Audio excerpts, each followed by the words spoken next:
Thank you.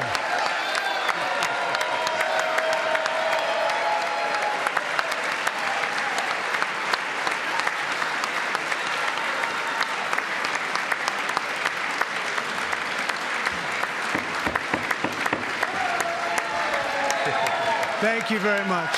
Thank you very much. It's a great honor. Thank you very much.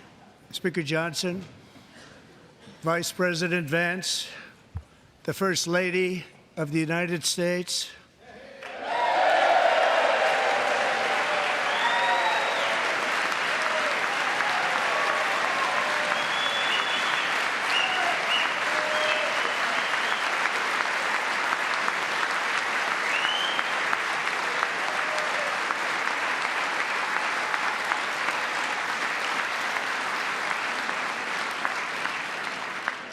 members of the United States Congress, thank you very much. And to my fellow citizens, America is back.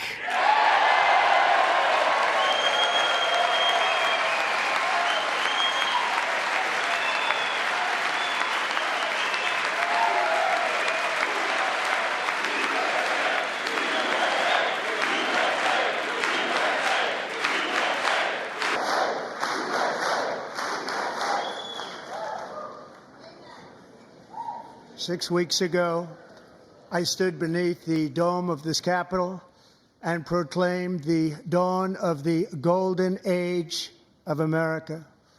From that moment on, it has been nothing but swift and unrelenting action to usher in the greatest and most successful era in the history of our country. We have accomplished more in 43 days than most administrations accomplished in 4 years or 8 years, and we are just getting started.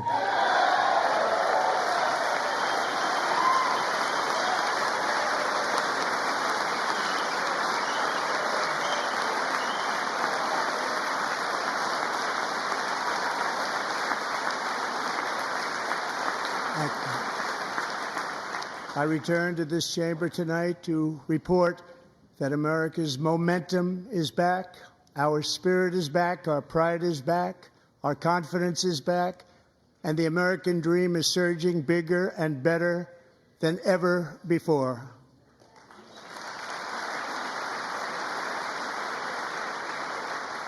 The American dream is unstoppable, and our country is on the verge of a comeback, the likes of which the world has never witnessed and perhaps will never witness again. There's never been anything like it. The presidential election of November 5th was a mandate like has not been seen in many decades. We won all 7 swing states, giving us an electoral college victory of 312 votes.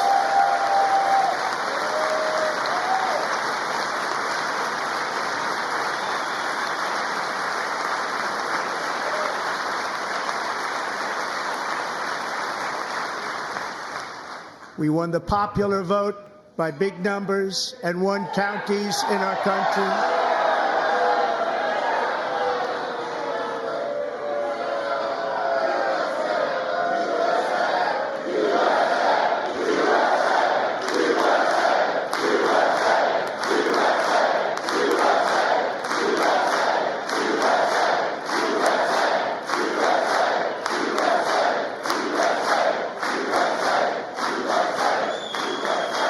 And won counties in our country, 2,700 to 525, on a map that reads almost completely red for Republican.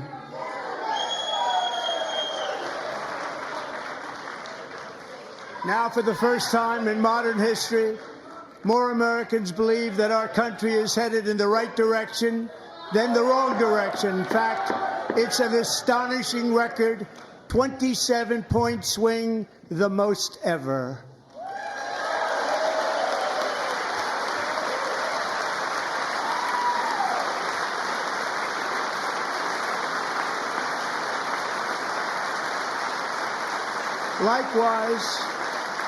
Small business optimism saw its single largest one-month gain ever recorded, a 41-point jump.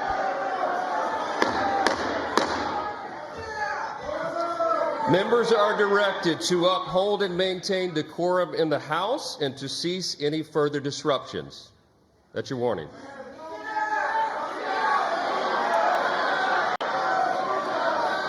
Members are engaging in willful and continuing breach of decorum, and the chair is prepared to direct the Sergeant-at-Arms to restore order to the joint session.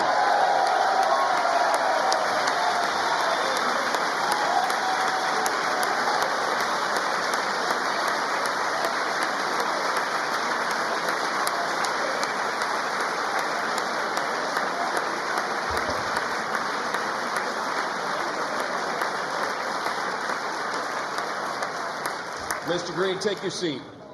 Take your seat, sir. Take your seat. Finding that members continue to engage in willful and concerted disruption of proper decorum, the chair now directs the Sergeant-at-Arms to restore order. Remove this gentleman from the chamber.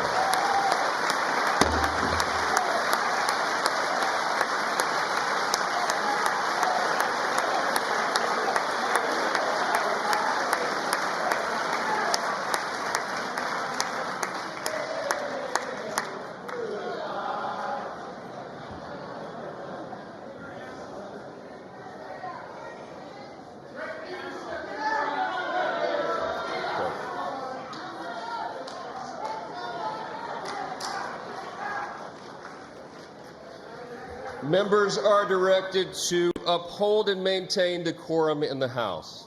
Mr. President, you continue. Thank you. Over the past 6 weeks, I have signed nearly 100 executive orders and taken more than 400 executive actions, a record to restore common sense, safety, optimism, and wealth all across our wonderful land. The people elected me to do the job, and I'm doing it.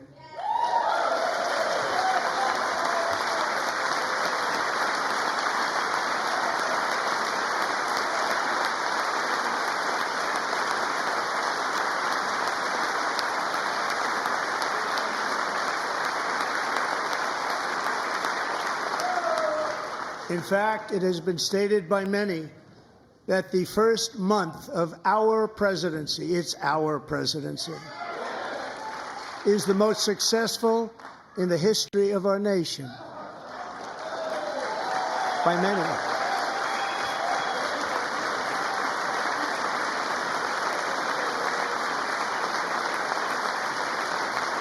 And what makes it even more impressive is that, do you know who number 2 is? George Washington. How about that? How about that? I don't know about that list, but we'll take it. Within hours of taking the oath of office, I declared a national emergency on our southern border, and I deployed the U.S. military and Border Patrol to repel the invasion of our country. And what a job they've done. As a result, illegal border crossings last month were by far the lowest ever recorded, ever.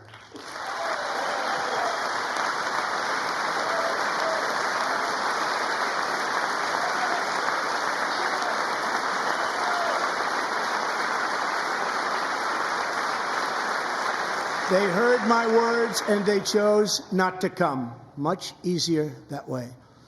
In comparison, under Joe Biden, the worst president in American history, there were hundreds of thousands of illegal crossings a month, and virtually all of them, including murderers, drug dealers, gang members, and people from mental institutions and insane asylums, were released into our country. Who would want to do that?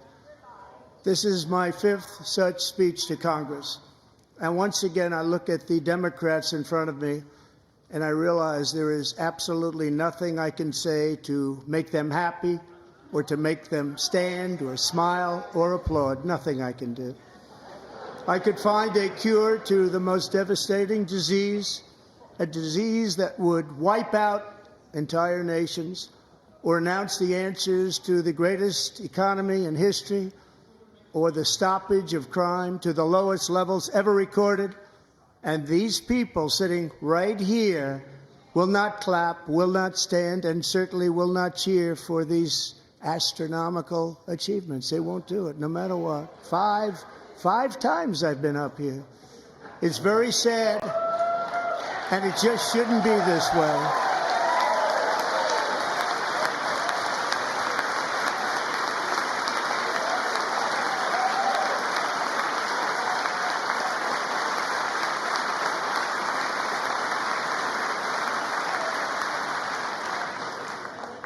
So Democrats sitting before me, for just this one night, why not join us in celebrating so many incredible wins for America? For the good of our nation, let's work together and let's truly make America great again.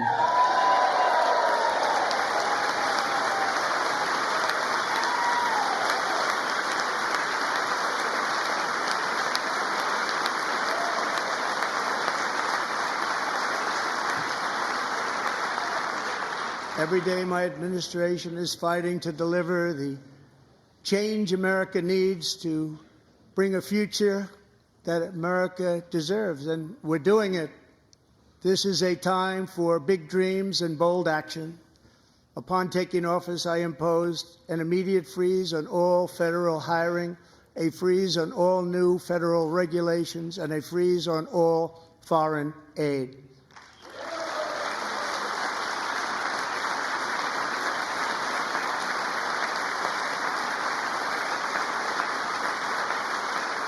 I terminated the ridiculous Green New Scam.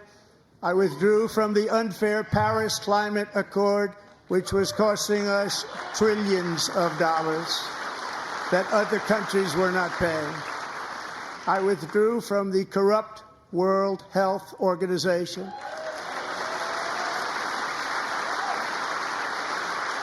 And I also withdrew from the anti-American UN Human Rights Council.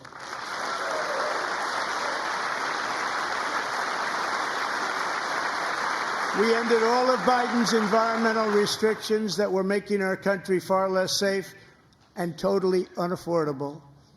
And importantly, we ended the last administration's insane electric vehicle mandate, saving our auto workers and companies from economic destruction.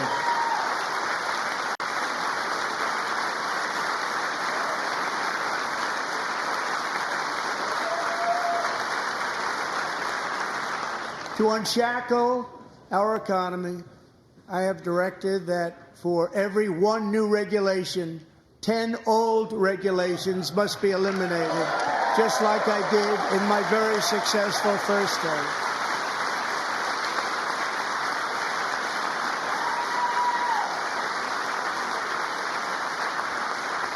And in that first term, we set records on ending unnecessary rules and regulations like no other president had done before. We ordered all federal workers to return to the office. They will either show up for work in person or be removed from their job.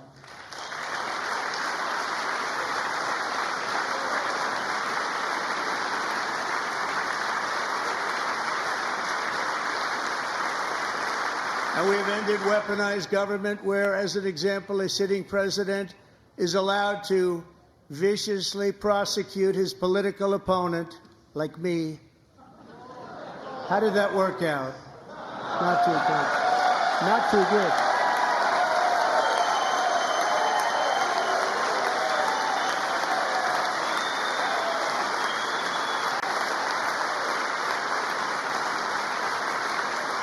And I have stopped all government censorship and brought back free speech in America. It's back.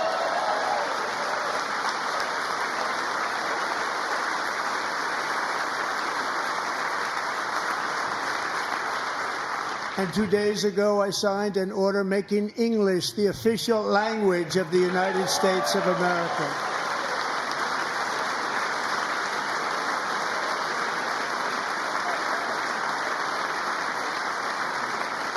I renamed the Gulf of Mexico the Gulf of America.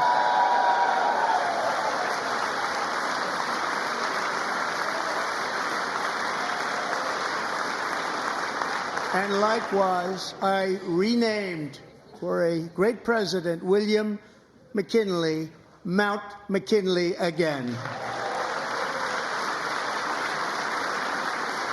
Beautiful Alaska. We love Alaska. We've ended the tyranny of so-called diversity, equity, and inclusion policies all across the entire federal government and indeed the private sector and our military. And our country will be woke no longer.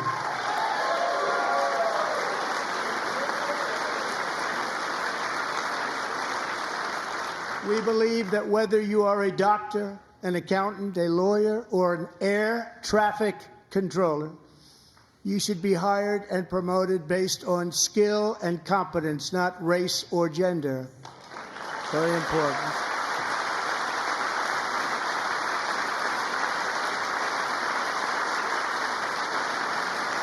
You should be hired based on merit. And the Supreme Court, in a brave and very powerful decision, has allowed us to do so. Thank you. Thank you very much. Thank you. We have removed the poison of critical race theory from our public schools, and I signed an order making it the official policy of the United States government that there are only two genders, male and female.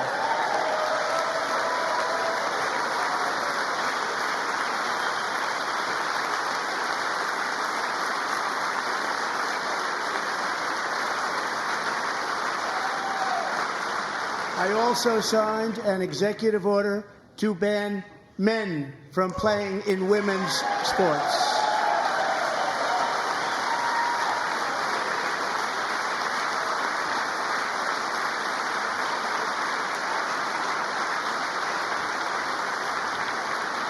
Three years ago, Peyton McNabb was an all-star high school athlete, one of the best, preparing for a future in college sports.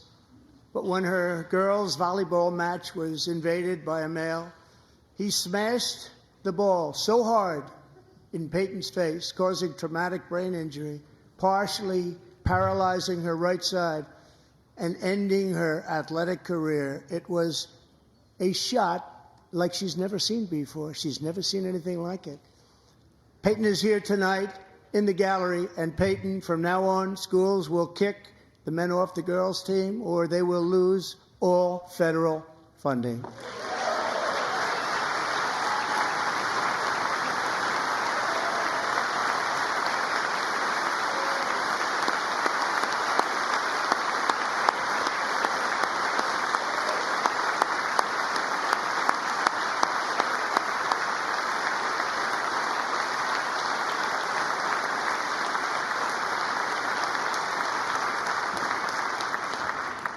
And if you really want to see numbers, just take a look at what happened in the women's boxing, weightlifting, track and field, swimming, or cycling, where a male recently finished a long-distance race 5 hours and 14 minutes ahead of a woman for a new record by 5 hours.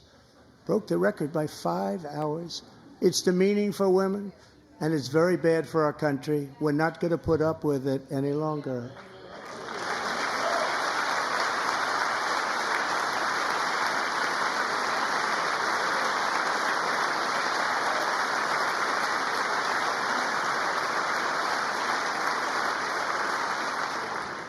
What I have just described is only a small fraction of the common sense revolution that is now, because of us, sweeping the entire world. Common sense has become a common theme, and we will never go back. Never. Never going to let that happen. Among my very highest priorities is to rescue our economy and get dramatic and immediate relief to working families. As you know, we inherited from the last administration an economic catastrophe and an inflation nightmare. Their policies drove up energy prices, pushed up grocery costs, and drove the necessities of life out of reach for millions and millions of Americans. They've never had anything like it. We suffered the worst inflation in 48 years, but perhaps even in the history of our country. They're not sure. As president, I'm fighting every day to reverse this damage and make America affordable again.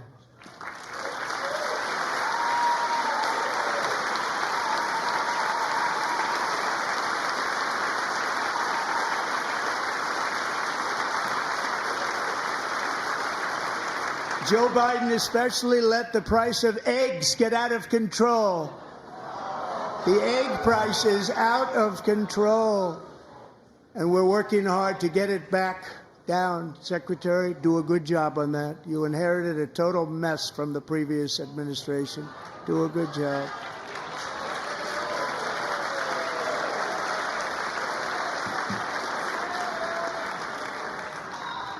A major focus of our fight to defeat inflation is rapidly reducing the cost of energy.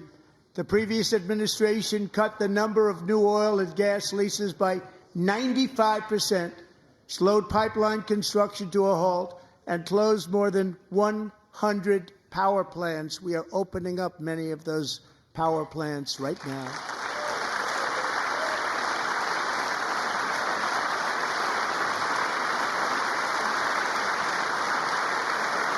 And frankly, we have never seen anything like it. That's why on my first day in office, I declared a national energy emergency. As you've heard me say many times, we have more liquid gold under our feet than any nation on earth, and by far. And now I fully authorize the most talented team ever assembled to go and get it. It's called Drill, Baby, Drill.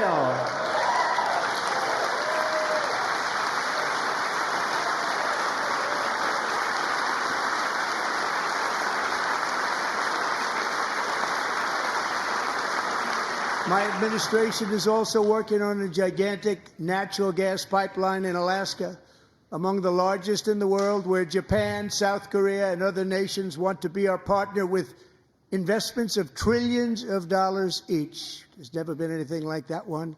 It will be truly spectacular. It's all set to go. The permitting is gotten. And later this week, I will also take historic action to dramatically expand production of critical minerals and rare earths here in the USA.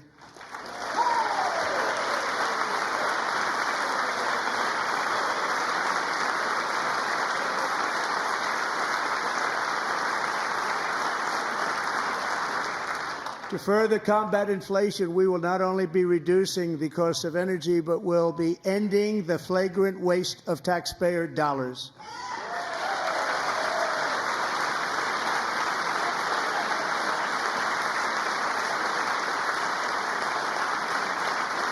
And to that end, I have created the brand new Department of Government Efficiency, DOGE. Perhaps you've heard of it. Perhaps.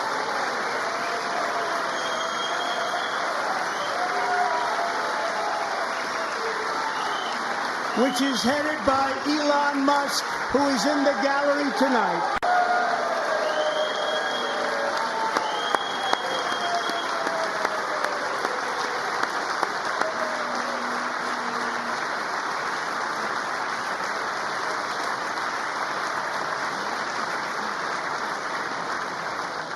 Thank you, Elon. He's working very hard. He didn't need this.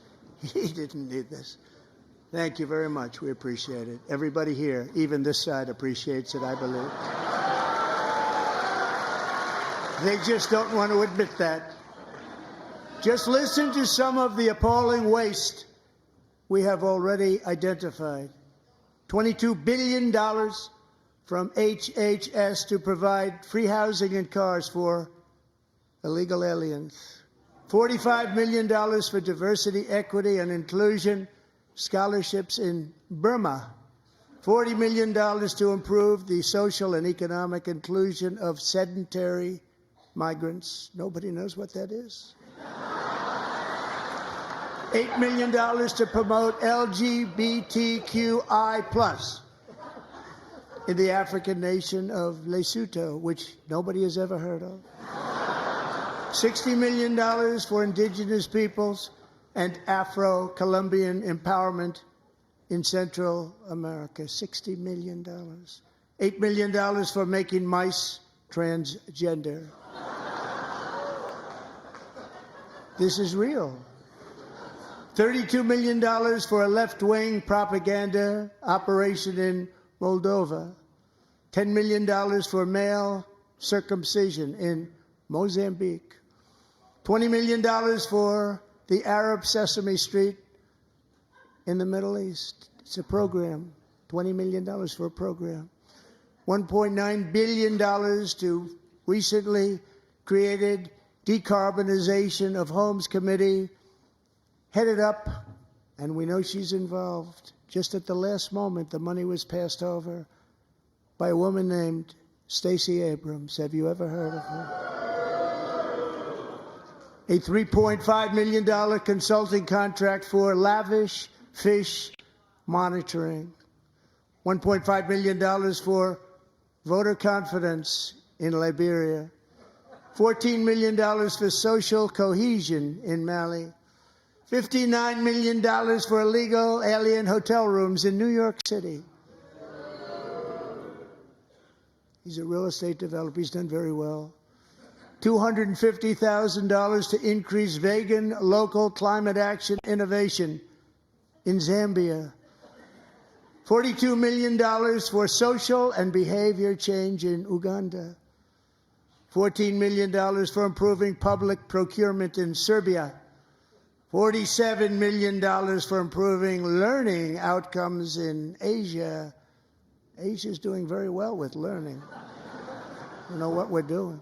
Should use it ourselves. And $101 million for DEI contracts at the Department of Education, the most ever paid, nothing even like it. Under the Trump administration, all of these scams, and they're far worse, but I didn't think it was appropriate to talk about them. They're so bad. Many more have been found out and exposed and swiftly terminated by a group of very intelligent, mostly young people, headed up by Elon, and we appreciate it. We found hundreds of billions of dollars of fraud.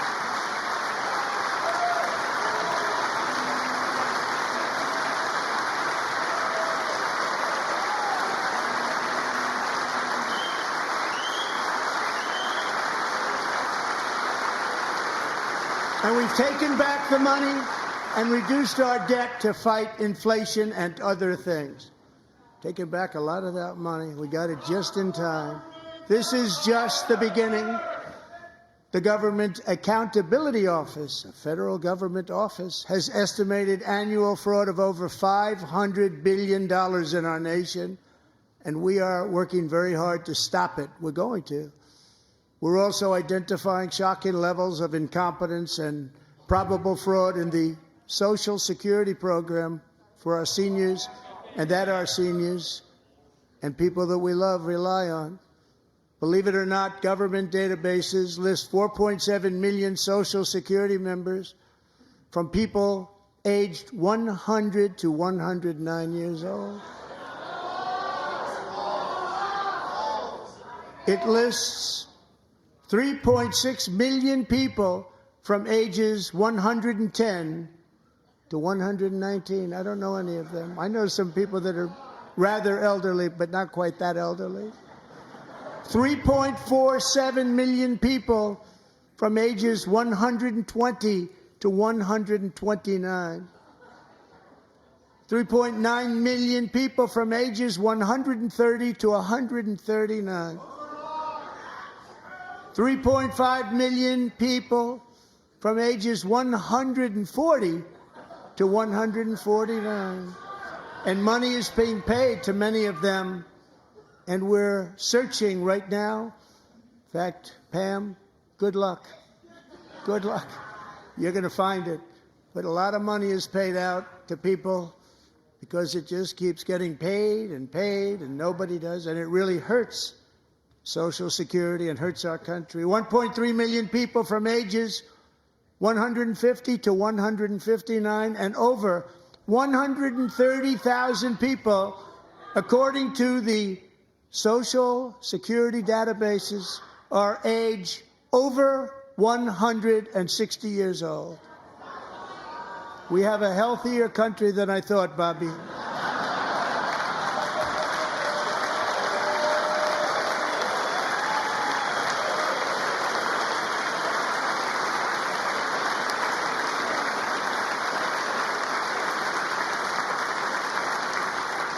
Including, to finish, 1,039 people between the ages of 220 and 229, one person between the age of 240 and 249, and one person is listed at 360 years of age.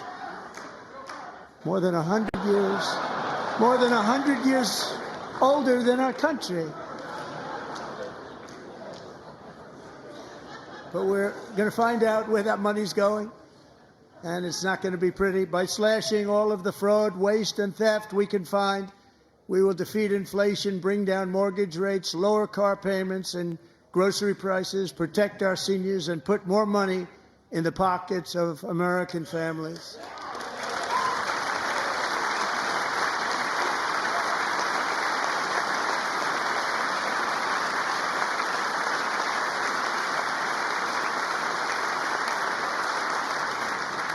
And today, interest rates took a beautiful drop, big, beautiful drop. It's about time. And in the near future, I want to do what has not been done in 24 years, balance the federal budget. We're going to balance it.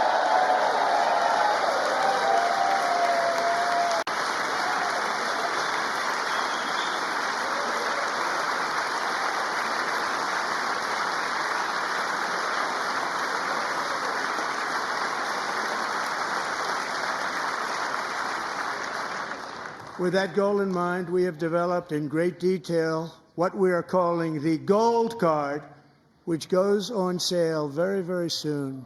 For $5 million, we will allow the most successful job-creating people from all over the world to buy a path to U.S. citizenship. It's like the green card, but better and more sophisticated. And these people will have to pay tax in our country. They won't have to pay tax from where they came. The money that they've made, you wouldn't want to do that, but they have to pay tax, create jobs. They'll also be taking people out of colleges and paying for them so that we can keep them in our country instead of having them being forced out. Number one, at the top school, as an example, being forced out and not being allowed to stay and create tremendous numbers of jobs and great success for a company out there. So while we take out the criminals, killers, traffickers, and child predators who are allowed to enter our country under the open border policy of these people, the Democrats, the Biden administration, the open border insane policies that you've allowed to destroy our country, we will now bring in brilliant, hardworking, job-creating people. They're going to pay a lot of money, and we're going to reduce our debt with that money.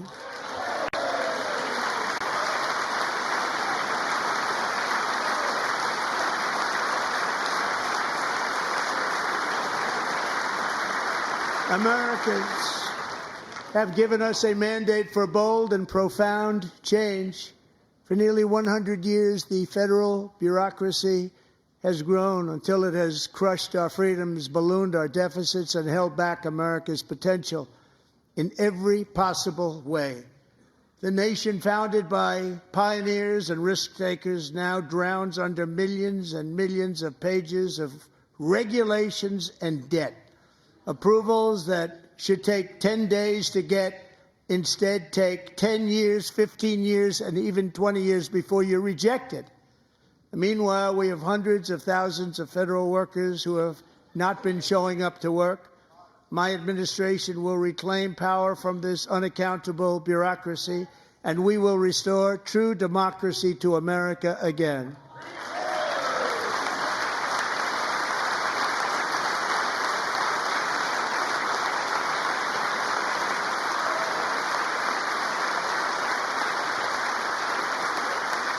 any federal bureaucrat who resists this change will be removed from office immediately. Because we are draining the swamp. It's very simple. And the days of rule by unelected bureaucrats are over.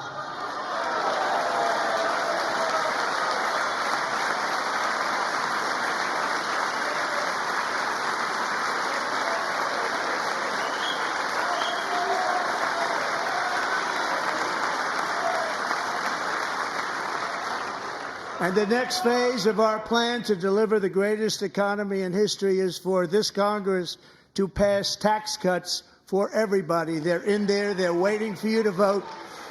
And I'm sure that the people on my right, I don't mean the Republican right, but my right here, I'm sure you're going to vote for those tax cuts, because otherwise I don't believe the people will ever vote you into office. So I'm doing you a big favor by telling you that. But I know this group is going to be voting for the tax.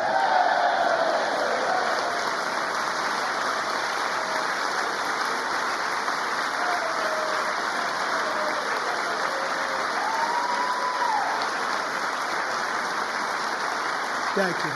It's a very, very big part of our plan. We had tremendous success in our first term with it. A very big part of our plan. We're seeking permanent income tax cuts all across the board. And to get urgently needed relief to Americans hit especially hard by inflation, I'm calling for no tax on tips, no tax on overtime, and no tax on Social Security benefits for our great seniors.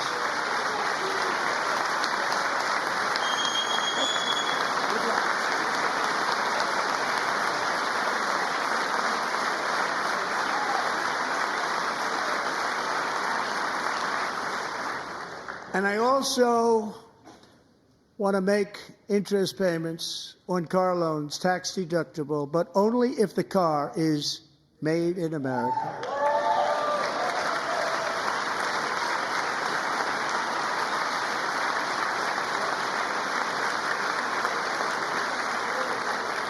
And by the way, we're going to have growth in the auto industry like nobody's ever seen. Plants are opening up all over the place. Deals are being made. Never seen. That's a combination of the election win and tariffs. It's a beautiful word, isn't it? That, along with our other policies, will allow our auto industry to absolutely boom. It's going to boom. Spoke to the majors today, all three, the top people, and they're so excited. In fact, already numerous car companies have announced that they will be building massive automobile plants in America, with Honda just announcing a new plant in Indiana, one of the largest anywhere in the world.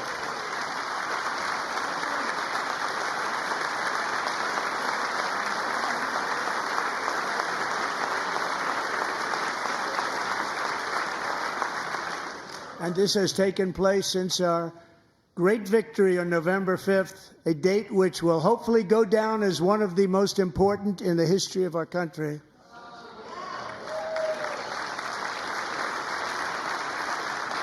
In addition, as part of our tax cuts, we want to cut taxes on domestic production and all manufacturing. And just as we did before, we will provide 100% expensing. It will be retroactive to January 20th, 2025.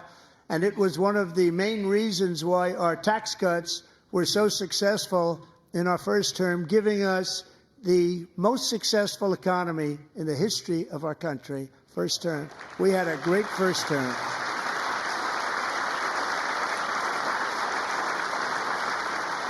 If you don't make your product in America, however, under the Trump administration, you will pay a tariff, and in some cases, a rather large one. Other countries have used tariffs against us for decades, and now it's our turn to start using them against those other countries. On average, the European Union, China, Brazil, India, Mexico, and Canada, have you heard of them? And countless other nations charge us tremendously higher tariffs than we charge them. It's very unfair. India charges us auto tariffs higher than 100%. China's average tariff on our products is twice what we charge them. And South Korea's average tariff is 4 times higher. Think of that, 4 times higher. And we give so much help militarily and in so many other ways to South Korea. But that's what happens. This is happening by friend and foe. This system is not fair to the United States and never was. And so on April 2nd, I wanted to make it April 1st, but I didn't want to be accused of April Fool's Day. That's not, just one day was cost us a lot of money. But we're going to do it in April. I'm a very superstitious person. April 2nd, reciprocal tariffs kick in. And whatever they tariff us, other countries, we will tariff them. That's reciprocal, back and forth. Whatever they tax us, we will tax them. If they do non-monetary tariffs to keep us out of their market, then we will do non-monetary barriers to keep them out of our market. There's a lot of that, too. They don't even allow us in their market. We will take in trillions and trillions of dollars and create jobs like we have never seen before. I did it with China, and I did it with others, and the Biden administration couldn't do anything about it because there was so much money they couldn't do anything about it. We have been ripped off for decades by nearly every country on earth, and we will not let that happen any longer.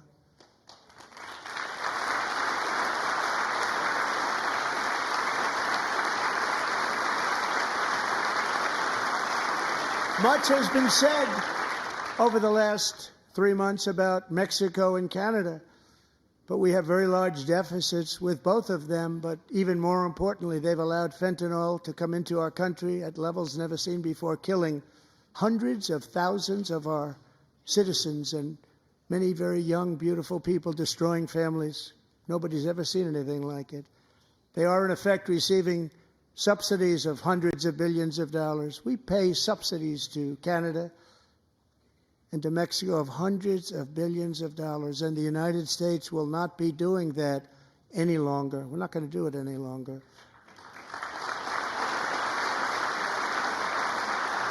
Thanks to our America First policies we're putting into place, we have had $1.7 trillion of new investment in America in just the past few weeks.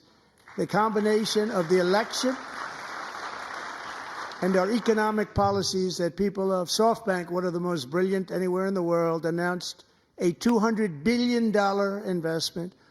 OpenAI and Oracle, Larry Ellison, announced $500 billion investment, which they wouldn't have done if Kamala had won. Apple announced $500 billion investment. Tim Cook called me. He said, I cannot spend it fast enough. It's going to be much higher than that, I believe. They'll be building their plants here instead of in China. And just yesterday, Taiwan Semiconductor, the biggest in the world, most powerful in the world, has a tremendous amount, 97% of the market, announced a $165 billion investment to build the most powerful chips on earth right here in the USA.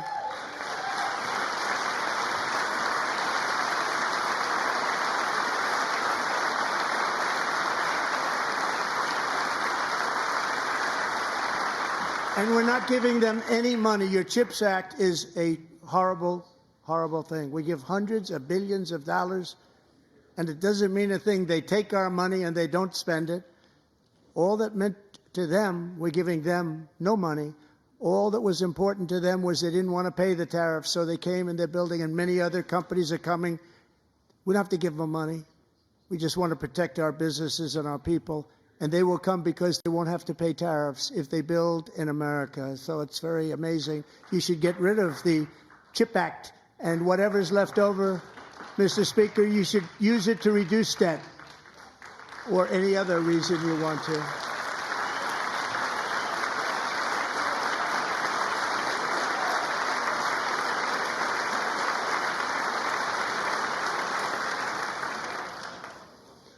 Our new trade policy will also be great for the American farmer. I love the farmer,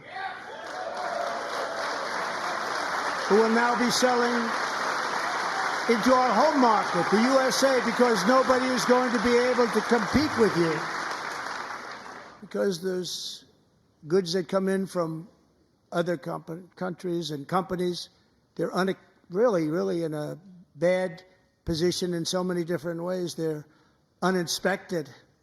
They may be very dirty and disgusting, and they come in and they pour in, and they hurt our American farmers. The tariffs will go on agricultural product coming into America, and our farmers, starting on April 2nd, it may be a little bit of an adjustment period.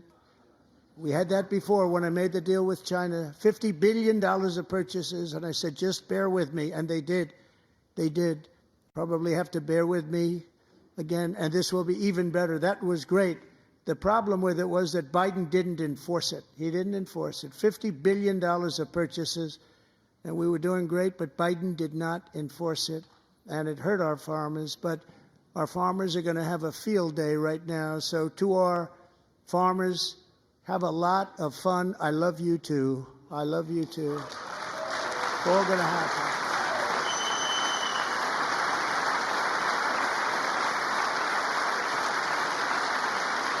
And I have also imposed a 25% tariff on foreign aluminum, copper, lumber, and steel, because if we don't have, as an example, steel and lots of other things, we don't have a military, and frankly, we just won't have a country very long. Here today is a proud American steelworker, fantastic person from Decatur, Alabama. Jeff Denard has been working at the same steel plant for 27 years in a job that has allowed him to serve as the captain of his local volunteer fire department, raise 7 children with his beautiful wife, Nicole, and over the years provide a loving home for more than 40 foster children. So great, Jeff.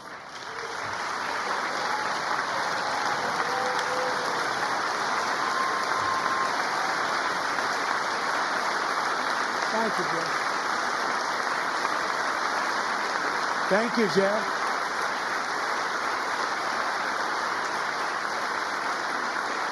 Stories like Jeff's remind us that tariffs are not just about protecting American jobs. They're about protecting the soul of our country. Tariffs are about making America rich again and making America great again, and it's happening, and it will happen rather quickly. There'll be a little disturbance, but we're okay with that. It won't be much. No, you're not. Oh. And look where Biden took us, very low, the lowest we've ever been. Jeff, I want to thank you very much. And I also want to recognize another person who has devoted herself to foster care community. She works so hard on it. A very loving person, our magnificent First Lady of the United States.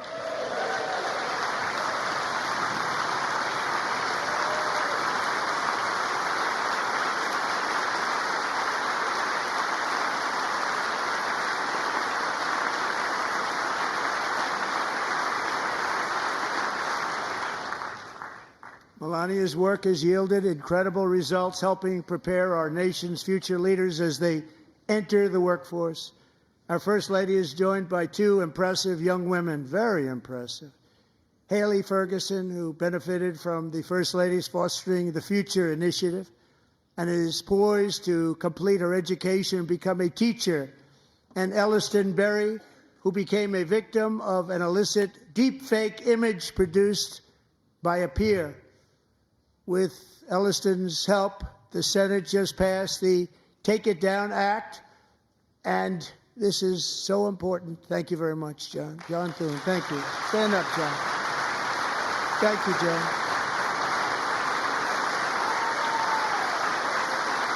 Thank you all very much.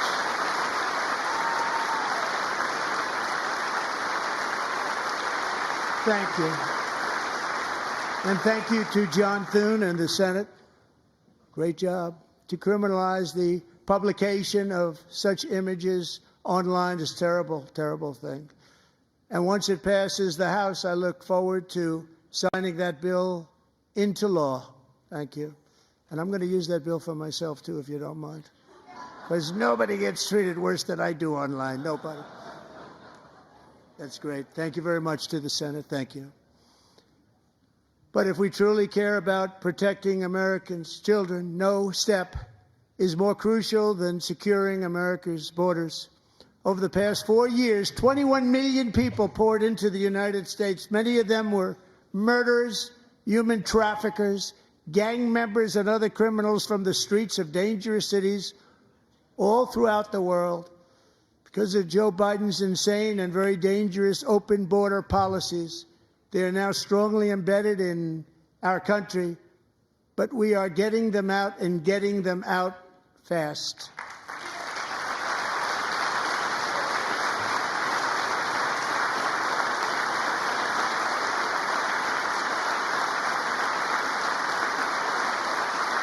And I want to thank Tom Homan and Christy. I want to thank you and Paul of Border Patrol. I want to thank you. What a job they've all done, everybody. Border Patrol, ICE, law enforcement in general is incredible. We have to take care of our law enforcement. Have to.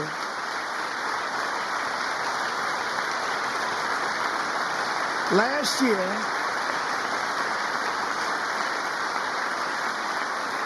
a brilliant 22-year-old nursing student named Laken Riley, the best in her class, admired by everybody, went out for a jog on the campus of the University of Georgia. That morning, Laken was viciously attacked, assaulted, beaten, brutalized, and horrifically murdered. Laken was stolen from us by a savage illegal alien gang member who was arrested while trespassing across Biden's open southern border and then set loose into the United States under the heartless policies of that failed administration. It was indeed a failed administration. He had then been arrested and released in a Democrat-run sanctuary city, a disaster, before ending the life of this beautiful young angel. With us this evening are Laken's beloved mother, Allison, and her sister, Lauren.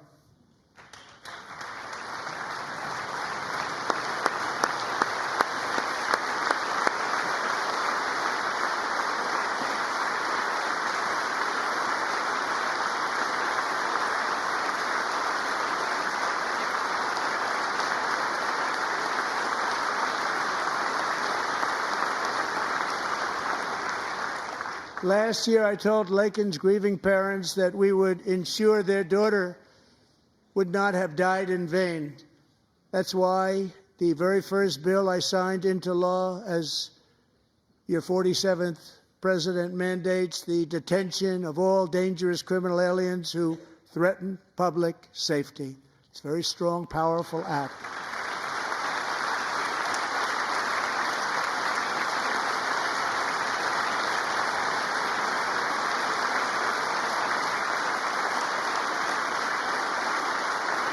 It's called the Laken Riley Act. So Allison and Lauren, America will never, ever forget our beautiful Laken Hope Riley.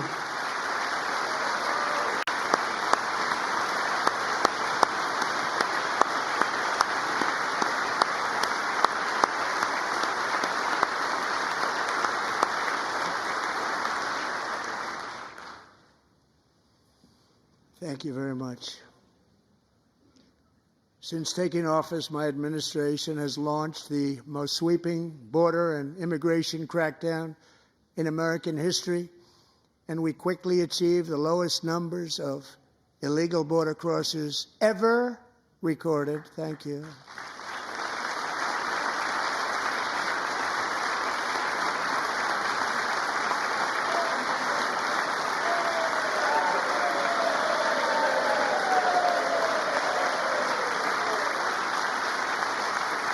The media and our friends in the Democrat Party kept saying we needed new legislation. We must have legislation to secure the border. But it turned out that all we really needed was a new president.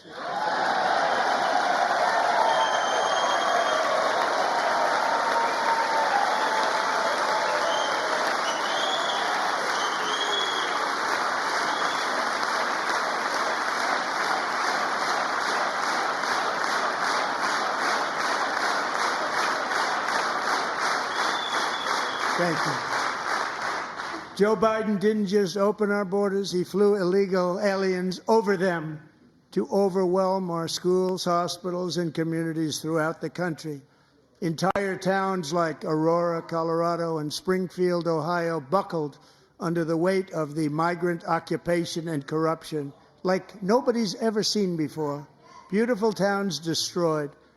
Now, just as I promised in my inaugural address, we are achieving the great liberation of America.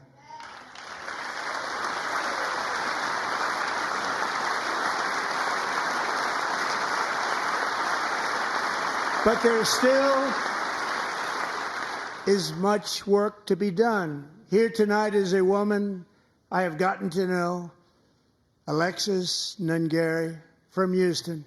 Wonderful woman. Last June, Alexis's 12-year-old daughter, her precious Jocelyn, walked to a nearby convenience store. She was kidnapped, tied up, assaulted for 2 hours under a bridge, and horrifically murdered. Arrested and charged with this heinous crime are 2 illegal alien monsters from Venezuela, released into America by the last administration through their ridiculous open border. The death of this beautiful 12-year-old girl and the agony of her mother and family touched our entire nation greatly.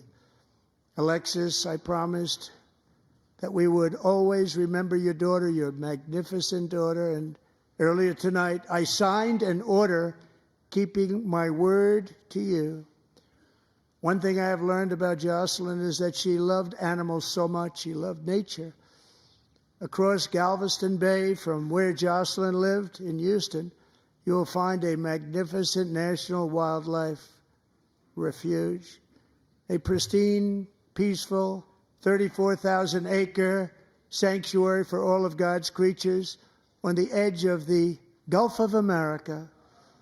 Alexis, moments ago, I formally renamed that refuge in loving memory of your beautiful daughter, Jocelyn. So, Mr. Vice President, if you would, may I have the order?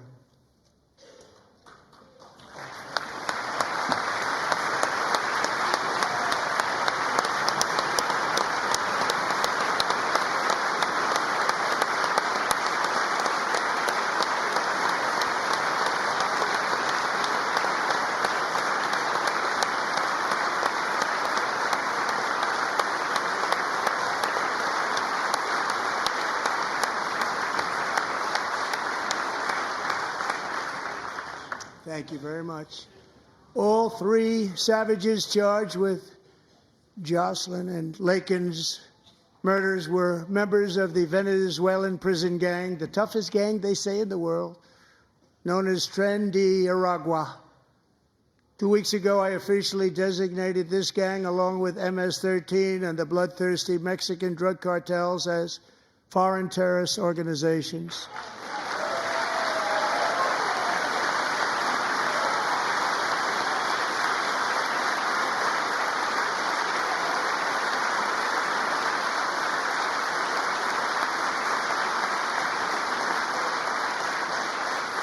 They are now officially in the same category as ISIS, and that's not good for them. Countless thousands of these terrorists were welcomed into the U.S. by the Biden administration. But now every last one will be rounded up and forcibly removed from our country, or, if they're too dangerous, put in jails, standing trial in this country, because we don't want them to come back ever. With us this evening is a warrior on the front lines of that battle, Border Patrol Agent Roberto Ortiz. Great guy.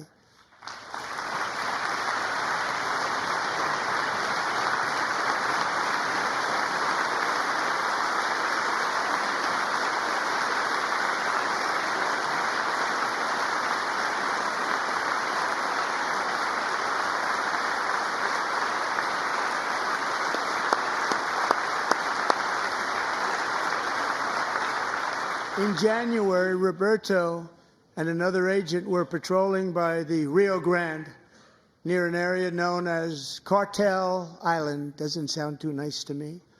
When heavily armed gunmen started shooting at them. Roberto saw that his partner was totally exposed, at great danger, and he leapt into action, returning fire and providing crucial seconds for his fellow agent to seek safety, just barely.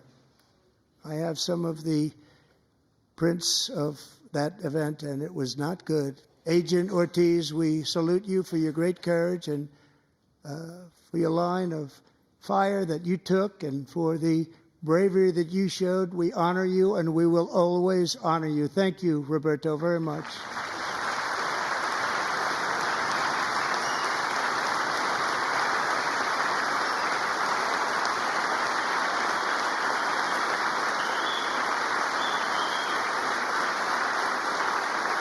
Thank you, Roberto.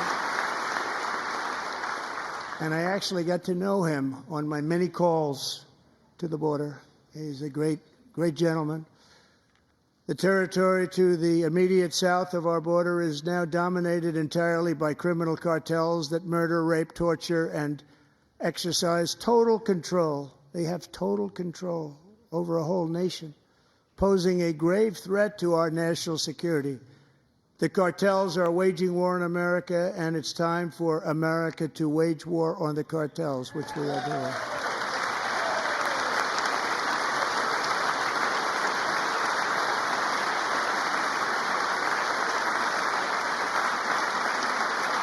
Five nights ago, Mexican authorities, because of our tariff policies being imposed on them, think of this, handed over to us 29 of the biggest cartel leaders in their country. That has never happened before. They want to make us happy.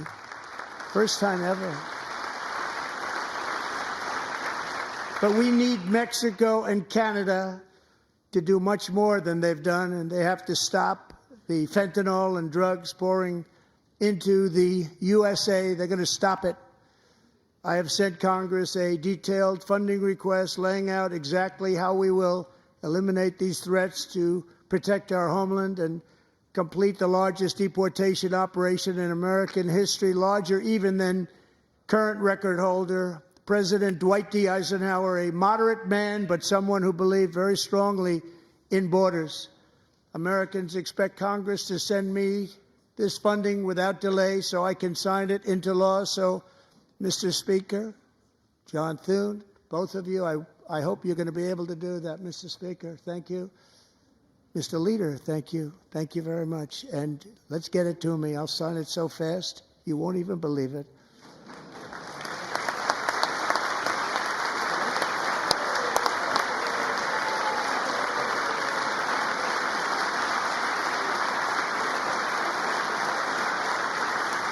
And as we reclaim our sovereignty, we must also bring back law and order to our cities and towns.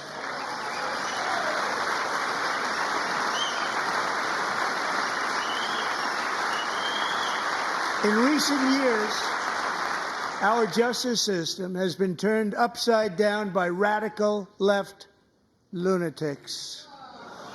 Many jurisdictions virtually ceased enforcing the law against dangerous repeat offenders while weaponizing law enforcement against political opponents like me.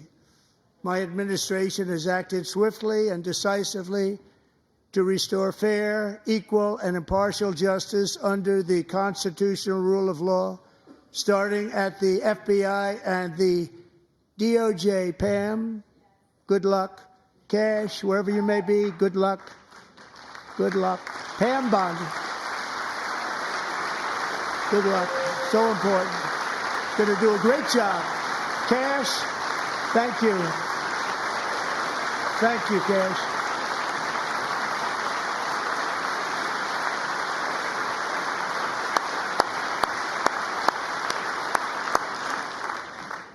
They've already started very strong. They're going to do a fantastic job. You're going to be very proud of them. We're also once again giving our police officers the support, protection, and respect they so dearly deserve. They have to get it. They have such a hard, dangerous job, but we're going to make it less dangerous. The problem is the bad guys don't respect the law, but they're starting to respect it, and they soon will respect it. This also includes our great fire departments throughout the country. Our firemen and women are unbelievable people, and we'll never forget them. And besides that, they voted for me in record numbers, so I have no choice.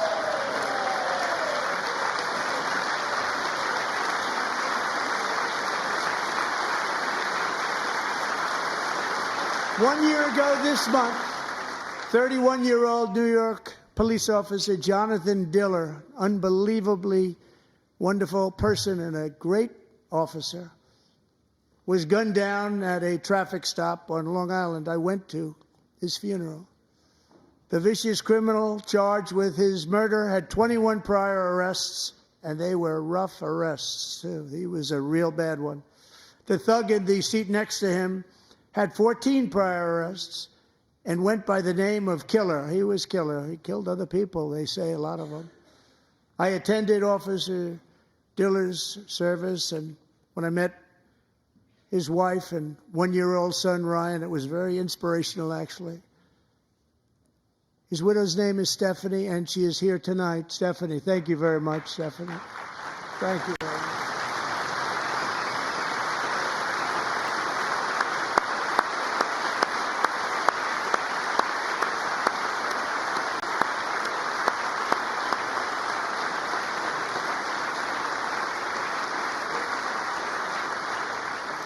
Stephanie, we're going to make sure that Ryan knows his dad was a true hero, New York's finest, and we're going to get these cold-blooded killers and repeat offenders off our streets, and we're going to do it fast.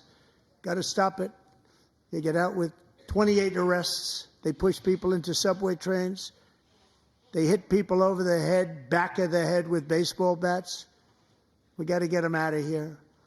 I've already signed an executive order requiring a mandatory death penalty for anyone who murders a police officer, and tonight I'm asking Congress to pass that policy into permanent law.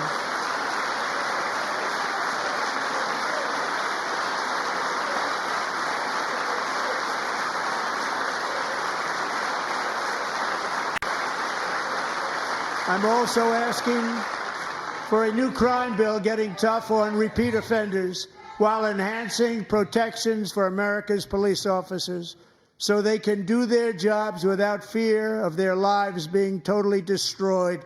They don't want to be killed. We're not going to let them be killed.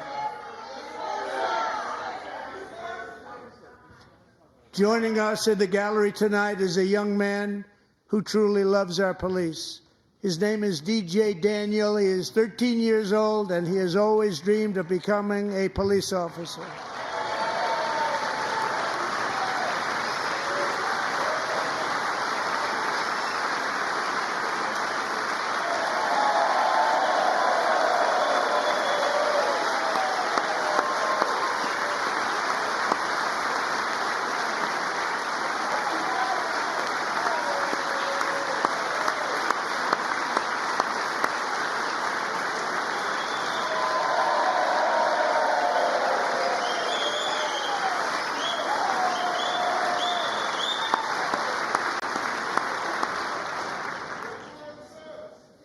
But in 2018, DJ was diagnosed with brain cancer.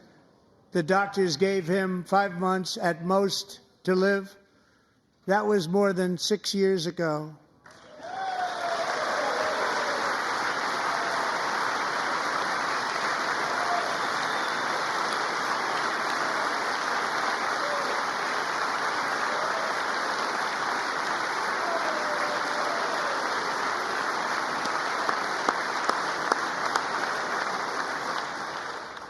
Since that time, DJ and his dad have been on a quest to make his dream come true, and DJ has been sworn in as an honorary law enforcement officer, actually a number of times. The police love him, the police departments love him. And tonight, DJ, we're going to do you the biggest honor of them all. I am asking our new Secret Service Director, Sean Curran, to officially make you an agent of the United States Secret Service.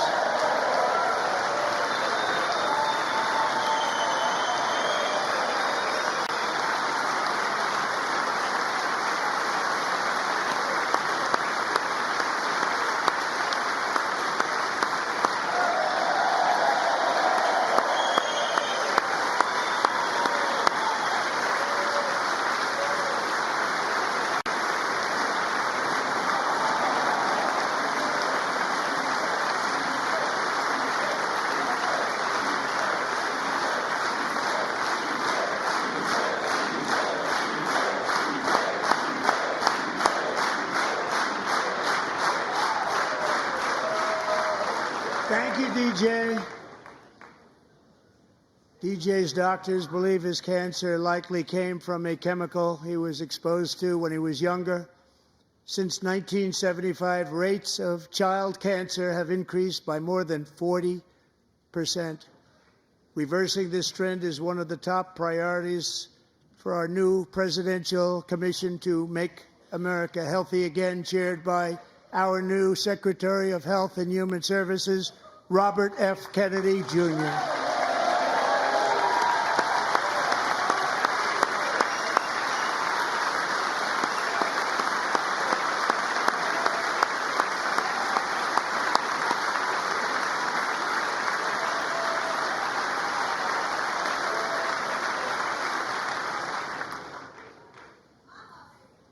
With the name Kennedy, you would have thought everybody over here would have been cheering.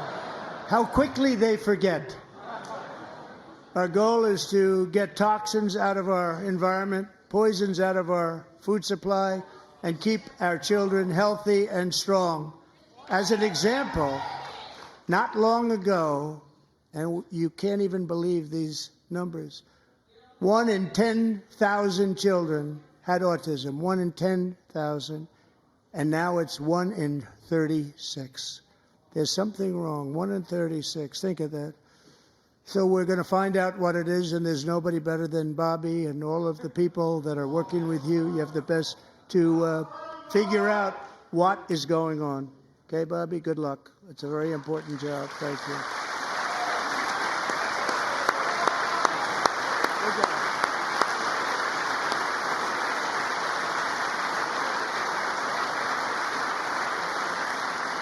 Thank you. My administration is also working to protect our children from toxic ideologies in our schools.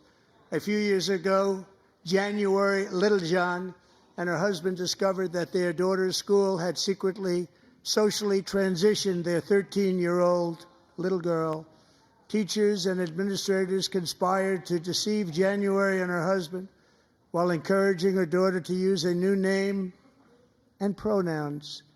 They, them pronoun, actually, all without telling January, who is here tonight and is now a courageous advocate against this form of child abuse. January, thank you.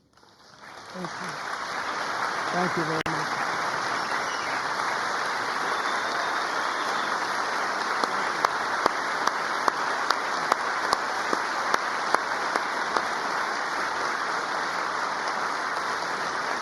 Thank you. Stories like this are why, shortly after taking office, I signed an executive order banning public schools from indoctrinating our children with transgender ideology.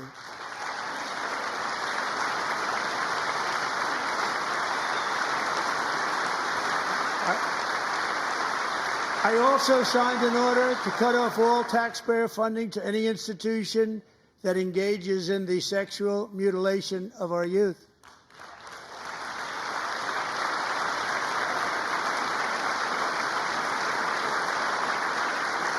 And now I want Congress to pass a bill permanently banning and criminalizing sex changes on children and forever ending the lie that any child is trapped in the wrong body. This is a big lie.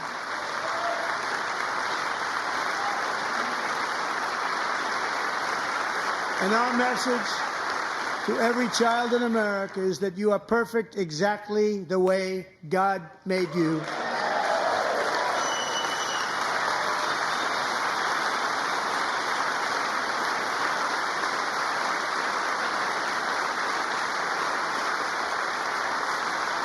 Because we're getting wokeness out of our schools and out of our military, and it's already out, and it's out of our society. We don't want it. Wokeness is trouble. Wokeness is bad. It's gone. It's gone. And we feel so much better for it, don't we? Don't we feel better?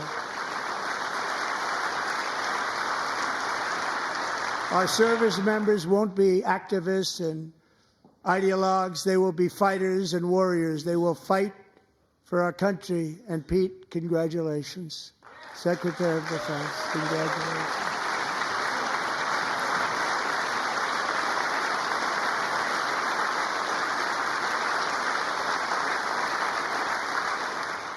And he's not big into the woke movement, I can tell you. I know him well. I am pleased to report that in January, the U.S. Army had its single best recruiting month in 15 years, and that all armed services are having among the best recruiting results ever in the history of our services. What a difference.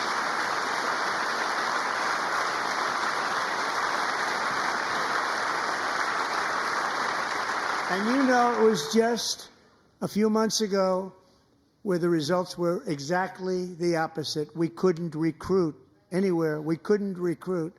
Now we're having the best results just about that we've ever had. What a tremendous turnaround. It's really a beautiful thing to see. People love our country again. It's very simple. They love our country, and they love being in our military again. So it's a great thing, and thank you very much. Great job. Thank you.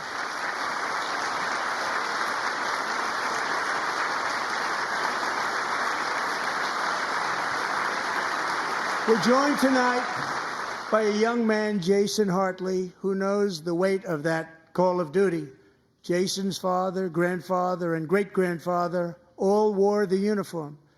Jason tragically lost his dad, who was also a Los Angeles County Sheriff's deputy when he was just a boy, and now he wants to carry on the family legacy of service. Jason is a senior in high school, a six-letter varsity athlete, a really good athlete, they say, a brilliant student with a 4.46, that's good, GPA. And his greatest dream is to attend the U.S. Military Academy at West Point.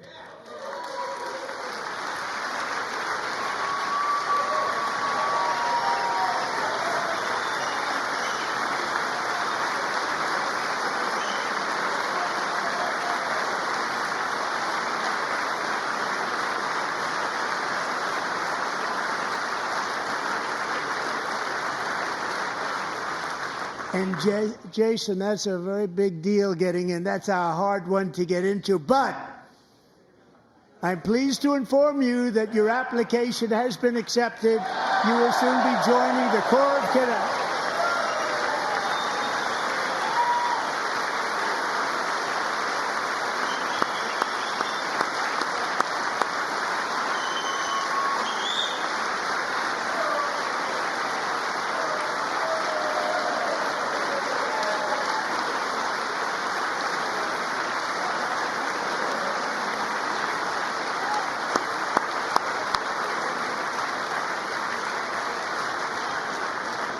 Thank you.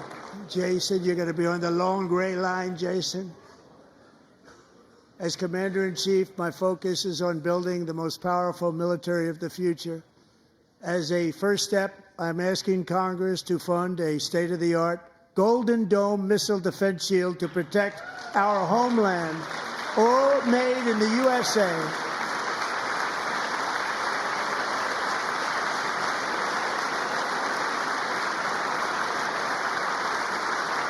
And Ronald Reagan wanted to do it long ago, but the technology just wasn't there, not even close. But now we have the technology. It's incredible, actually.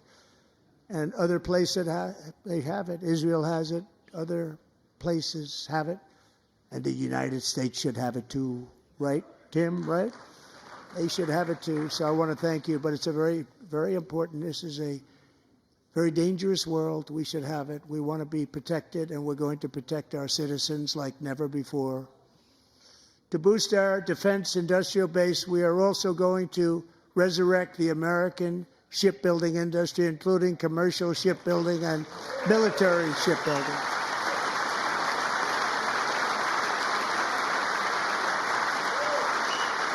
And for that purpose, I am announcing tonight that we will create a new Office of Shipbuilding in the White House and offer special tax incentives to bring this industry home to America where it belongs. We used to make so many ships.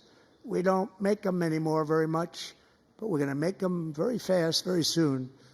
It will have a huge impact. To further enhance our national security, my administration will be reclaiming the Panama Canal, and we've already started doing it.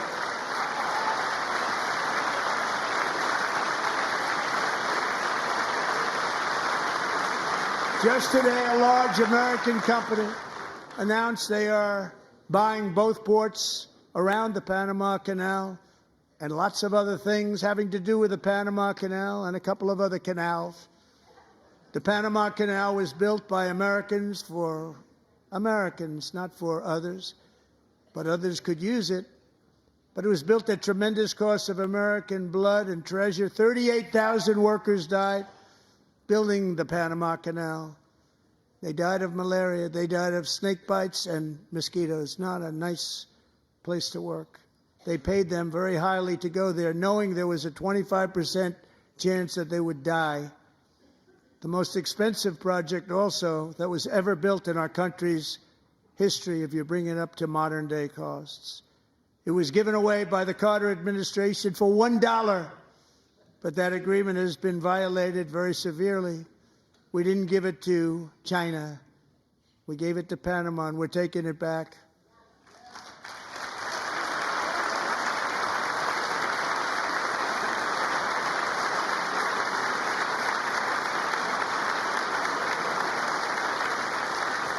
And we have Marco Rubio in charge. Good luck, Marco.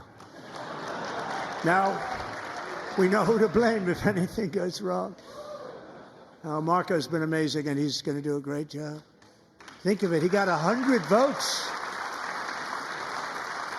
You know, he was approved with actually 99, but the 100th was this gentleman, and I feel very certain. So let's assume he got 100 votes. And I'm either very, very happy about that or I'm very concerned about it. But he's already proven. I mean, he's a great gentleman. He's respected by everybody, and we appreciate you voting for Marco. He's going to do a fantastic job. Thank you. Thank you. He's doing a great job. Great job. And I also have a message tonight for the incredible people of Greenland.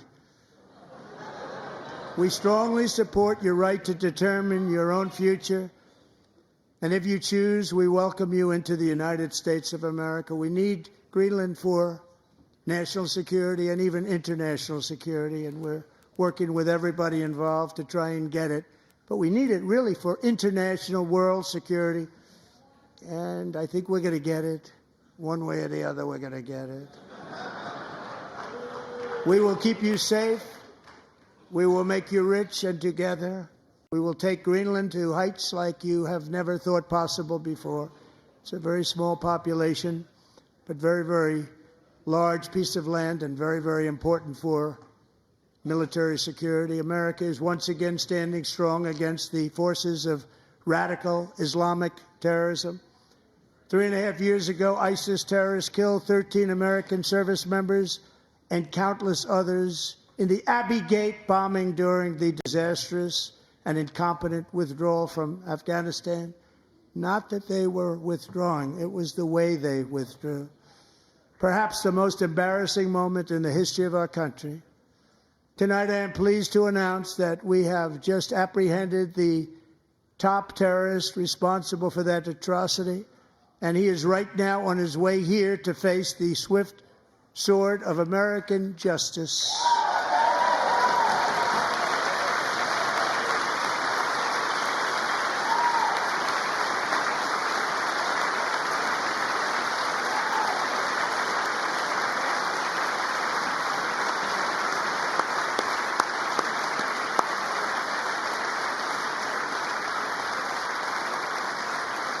And I want to thank especially the government of Pakistan for helping arrest this monster.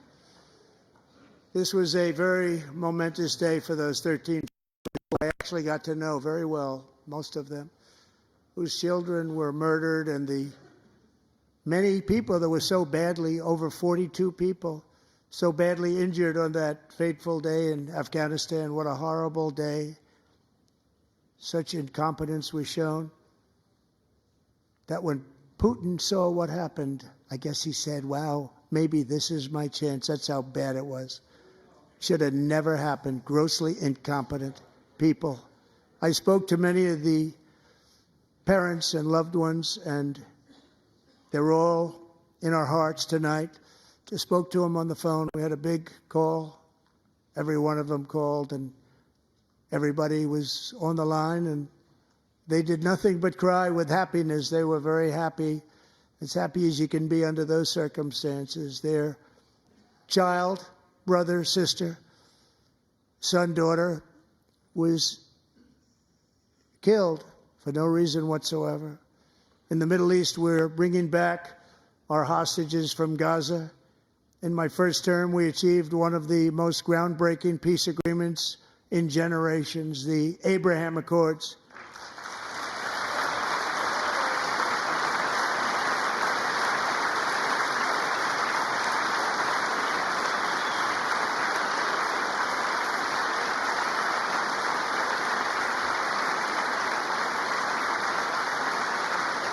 And now we're going to build on that foundation to create a more peaceful and prosperous future for the entire region. A lot of things are happening in the Middle East. People have been talking about that so much lately with everything going on with Ukraine and Russia. But a lot of things are happening in the Middle East. It's a rough neighborhood, actually. I'm also working tirelessly to end the savage conflict in Ukraine. Millions of Ukrainians and Russians have been needlessly killed or wounded in this horrific and brutal conflict with no end in sight. The United States has sent hundreds of billions of dollars to support Ukraine's defense with no security, with no anything.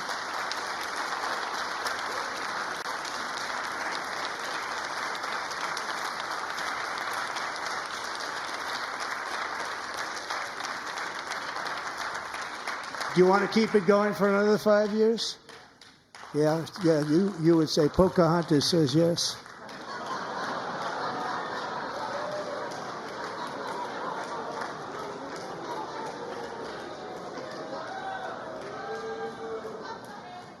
"2,000 people are being killed every single week.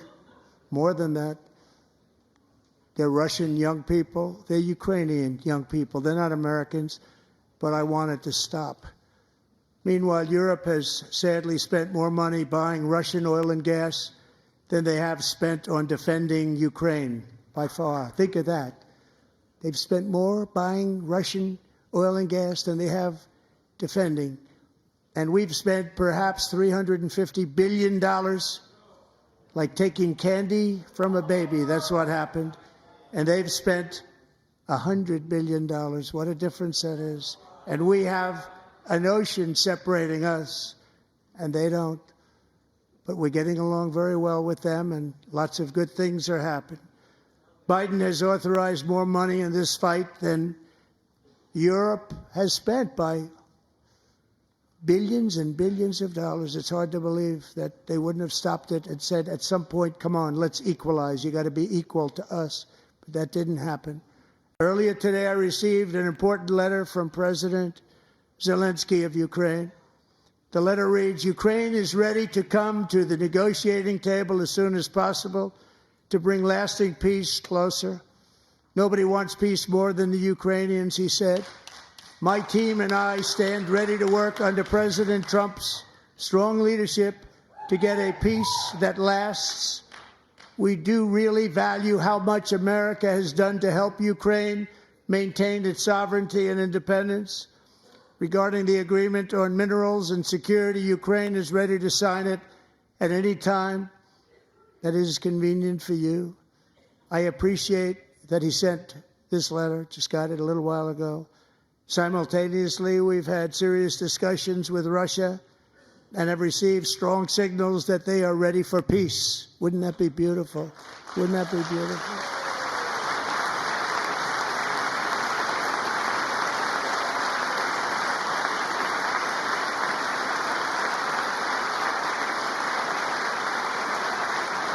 Wouldn't that be beautiful?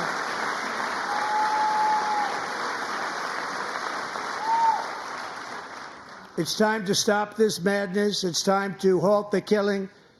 It's time to end this senseless war. If you want to end wars, you have to talk to both sides.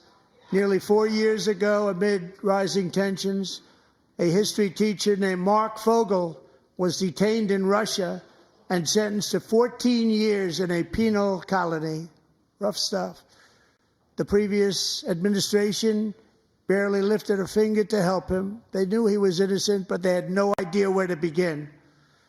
But last summer, I promised his 95-year-old mother, Malphine, that we would bring her boy safely back home. After 22 days in office, I did just that, and they are here tonight.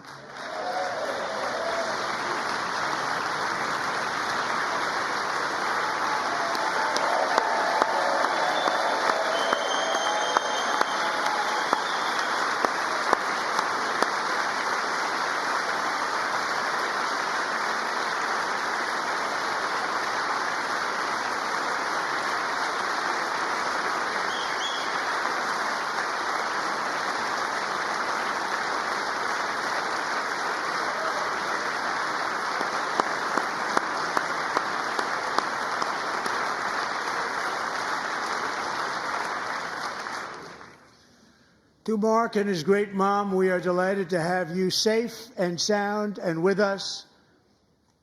As fate would have it, Mark Fogel was born in a small rural town in Butler, Pennsylvania. Have you heard of it? Where his mother has lived for the past 78 years. I just happened to go there last July 13th for a rally. That was not pleasant. And that is where I met his beautiful mom right before I walked onto that stage. And I told her I would not forget what she said about her son. And I never did I? Never forgot. Less than 10 minutes later, at that same rally, gunfire rang out, and a sick and deranged assassin unloaded 8 bullets from his sniper's perch into a crowd of many thousands of people. My life was saved by a fraction of an inch, but some were not so lucky. Corey Comparator was a firefighter, a veteran, a Christian, a husband, a devoted father, and above all, a protector. When the sound of gunshots pierced the air, it was a horrible sound. Corey knew instantly what it was and what to do. He threw himself on top of his wife and daughters and shielded them from the bullets with his own body. Corey was hit really hard. You know the story from there. He sacrificed his life to save theirs. 2 others, very fine people, were also seriously hit. But thankfully, with the help of 2 great country doctors, we thought they were gone and they were saved. So those doctors had great talent. We're joined by Corey's wife, Helen, who was his high school sweetheart, and their 2 beloved daughters, Allison and Kaylee. Thank you.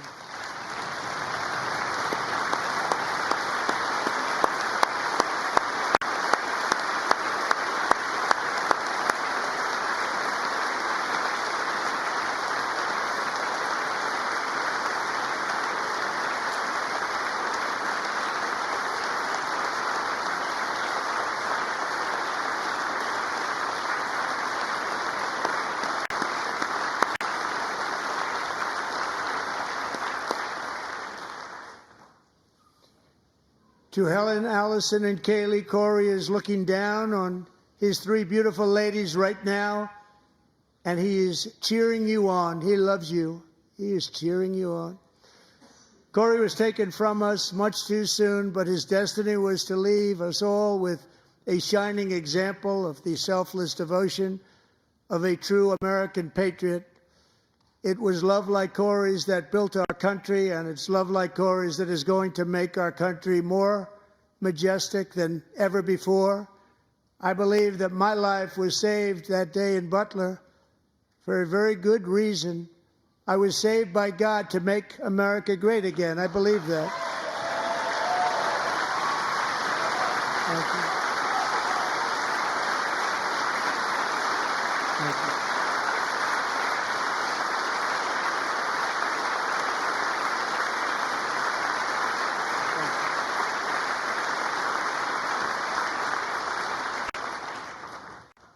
Thank you very much. From the patriots of Lexington and Concord to the heroes of Gettysburg and Normandy, from the warriors who crossed the Delaware to the trailblazers who climbed the Rockies, and from the legends who soared at Kitty Hawk to the astronauts who touched the moon, Americans have always been the people who defied all odds, transcended all dangers, made the most extraordinary sacrifices, and did whatever it took to defend our children, our country, and our freedom.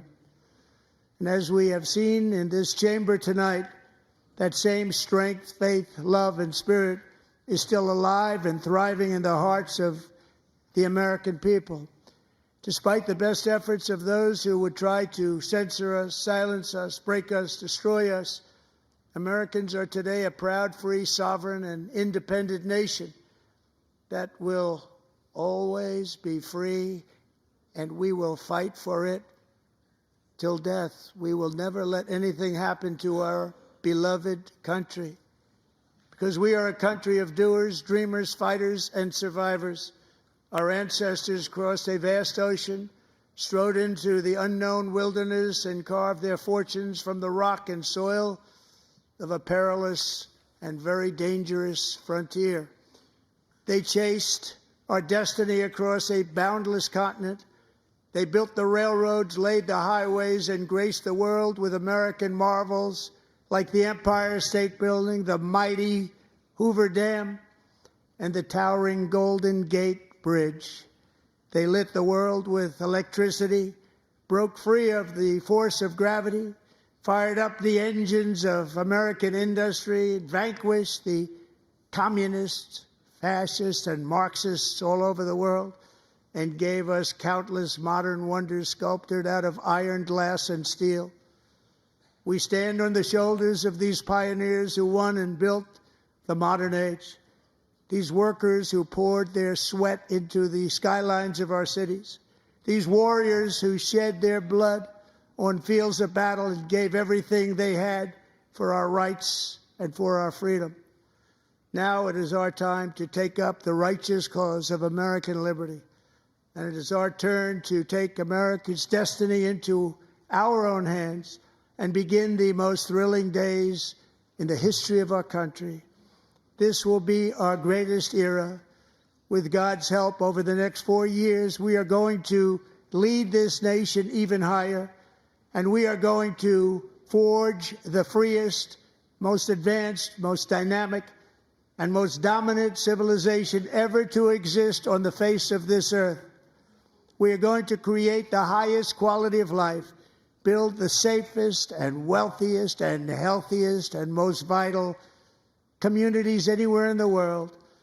We are going to conquer the vast frontiers of science, and we are going to lead humanity into space and plant the American flag on the planet Mars and even far beyond.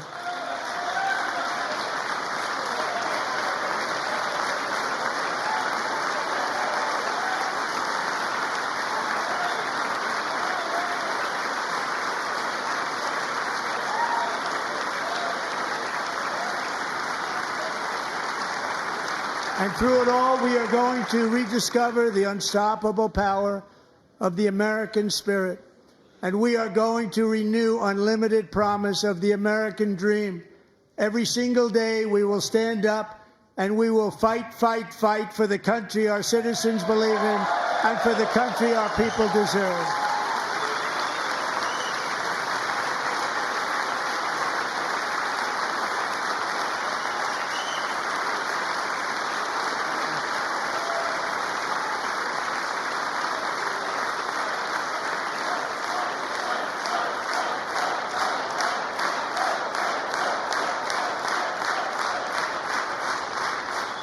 My fellow Americans, get ready for an incredible future, because the golden age of America has only just begun. It will be like nothing that has ever been seen before. Thank you, God bless you, and God bless America.